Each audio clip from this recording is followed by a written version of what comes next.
सुप्रभात बच्चों। आज का टॉपिक है आपका भाषा, लिपि और व्याकरण। भाषा है क्या? सबके मन में ये प्रश्न उठता है कि भाषा क्या चीज़ है।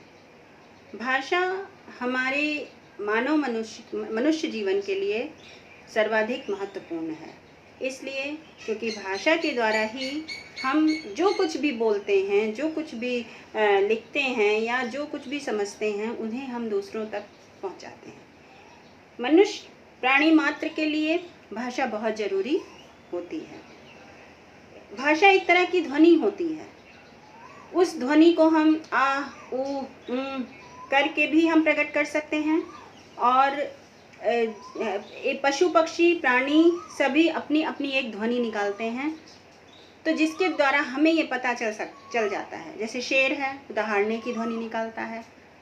कुत्ता है, पूंछ हिलाकर प्यार प्रकट करता है। तो इससे हमें ये पता चलता है कि भाषा किस चीज़ के लिए है।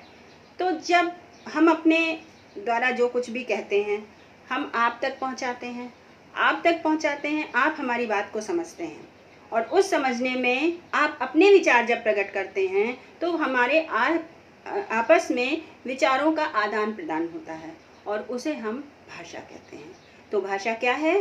भाषा वो अभिव्यक्ति है जो कि हम अपने विचारों को दूसरों के तक पहुंचाते हैं और दूसरों के विचारों को समझते हैं। ये हमारी हुई भाषा। भाषा शब्द भाष धातु से, भाषा शब्द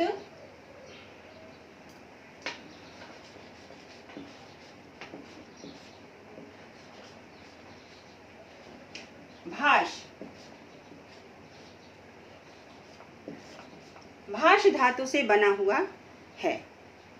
तो इसका मतलब है कि भाषा यानी एक अभिव्यक्ति, यानी कि यह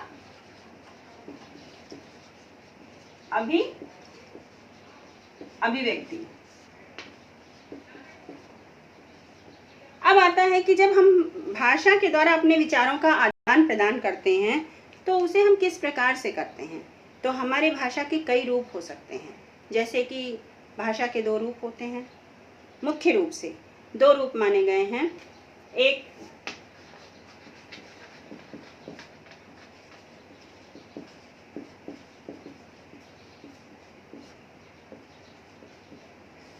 पहला मौखिक भाषा,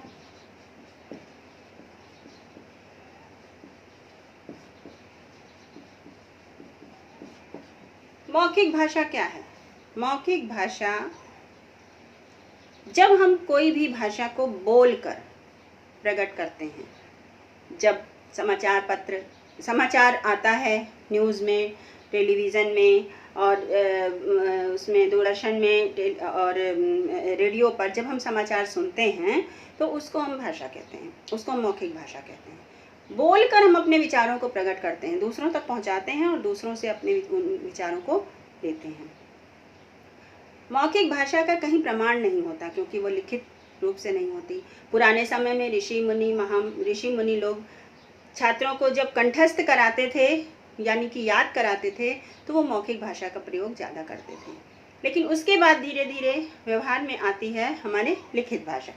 लिखित भाषा जो होती है, लिखित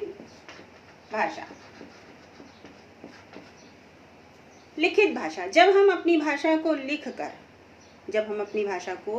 लिखकर दूसरों तक पहुंचाते हैं तो वो लिखित भाषा होती है।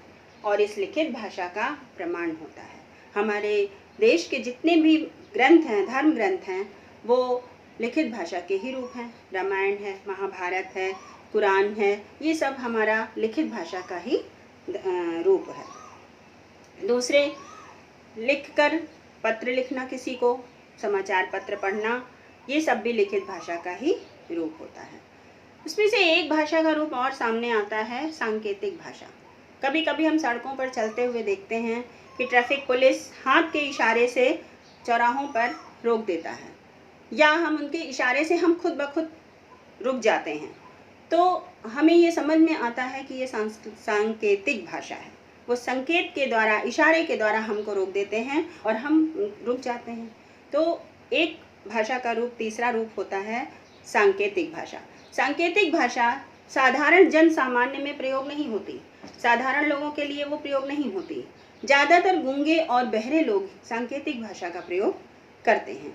लेकिन भाषा के जो मुख्य दो रूप होते हैं वो होता है मौखिक भाषा और लिखित भाषा। भाषा के बाद आता है हमारा लिपि। जो भाषा है उसको लिपि, यानी कि लिपि किसे कहते हैं? लिपि क्या चीज़ है? लिपि भाषा के लिखने का साधन है, भाषा के लिखने का ढंग है। जब हम किसी भी भाषा को लिखते हैं तो उसके लिखने के ढंग को हम लिपि कहते हैं। हर एक भाषा की अपनी अलग अलग लिपियाँ होती हैं, जैसे हिंदी और संस्कृत की देवनागरी लिपि। यह लिपि ब्राह्मी लिपि से ली गई है, लेकिन यह लिपि बाईं ओर से दाईं ओर लिखी जाती है, इसलिए इसको देवनागरी लिपि कहा जाता है। इसी प्रकार अंग्रेजी की रोमन लिपि होती है और उर्दू और फारसी की फारसी लिपि होती है। इस तरीके से जो ये लिपियाँ होती हैं वो हमारी भाषा के लिखने के ढंग को प्रयुक्त करती हैं, हमें बताती हैं कि भाषा को किस ढंग से लिखना है। अब आता है, ये हो गया हमारा लिपि। भाषा के लिखने के ढंग। अब आता है व्याकरण।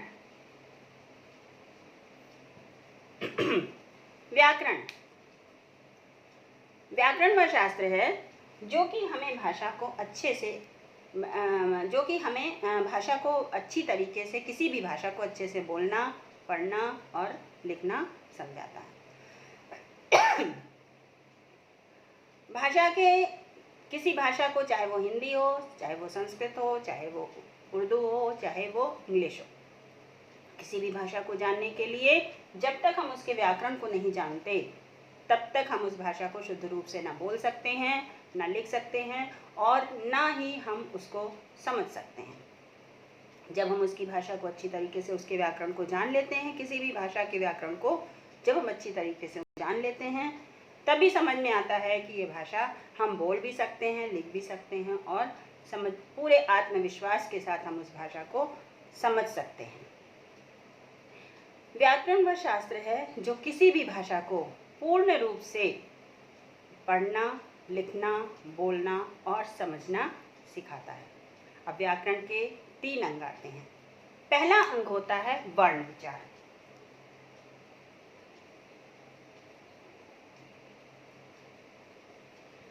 वर्ण विचार में हम वर्णों को पढ़ते हैं, वर्णों की उत्पत्ति कैसे हुई, वर्ण कितने प्रकार के हैं, वर्णों की वर्णमाला क्या चीज़ है, इनके बारे में हम पढ़ते हैं। दूसरा आता है शब्द विचार।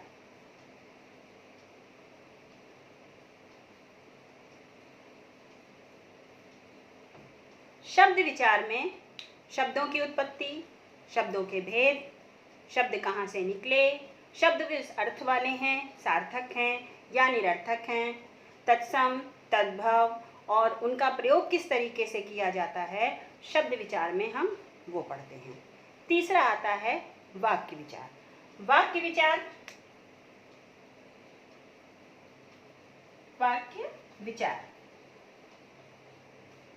वाक्य विचार में हम वाक्यों की संरचना, वाक्यों के भेद, उनके रूप, कितने प्रकार के वाक्य होते हैं, इस तरीके की, और पद संरचना और वाक्य विश्लेषण, पद विश्लेषण, ये हम वाक्यों के बारे में पढ़ते हैं।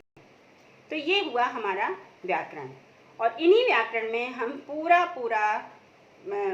इस व्याकरण के स्थान पे पूरा किसी भी भाषा को अच्छी तरीके से जान सकते हैं। अब आता है आपका व्याकरण के बाद एक मातृभाषा। मातृभाषा वो होती है जिसको बच्चा अपनी माँ से सीखता है। अब अगर मातृभाषा हिंदी है तो हिंदी बोली जा रही है तो वो हिंदी सीखता है, और अगर और कोई भाषा बोली जाती है तो वो और कोई भाषा सीखता है। मातृभाषा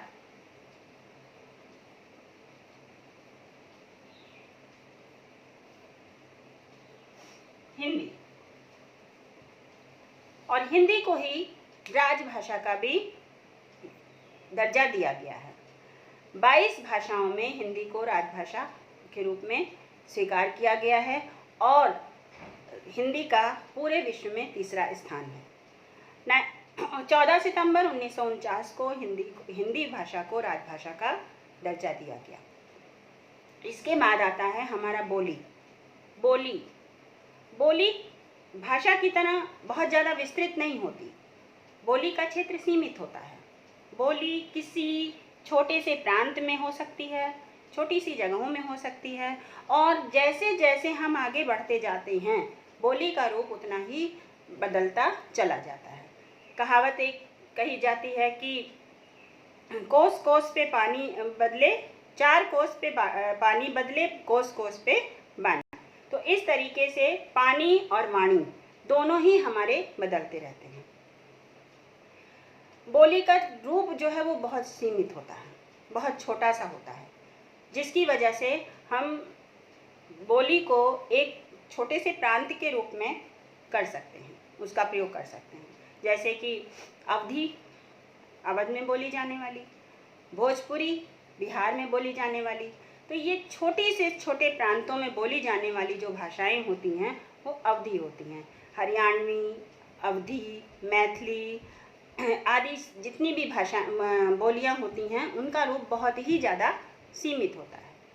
बोली और भाषा में फ़र्क यही होता है कि भाषा का रूप आप जो है देखेंगे तो भाषा का रूप पूरे देश में होता है, लेकिन बोली का रूप पूरे देश में लागू नहीं होता। बोली हमारे छोटे से छोटे प्रांत में होती है, छोटे प्रांत में होती है, और वहीं के रहने वाले लोग अपनी बोली, उस बोली को बोलते हैं।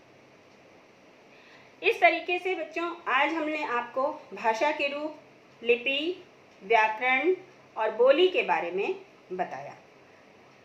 भाषा, हिंदी भाषा हमारी मातृभाषा है, हमारी राजभाषा है, इसलिए हम आज भाषा के बारे में पढ़ रहे हैं। इसके आगे हम आपको वर्ण और वर्ण विचार के बारे में भी बताएंगे। धन्यवाद।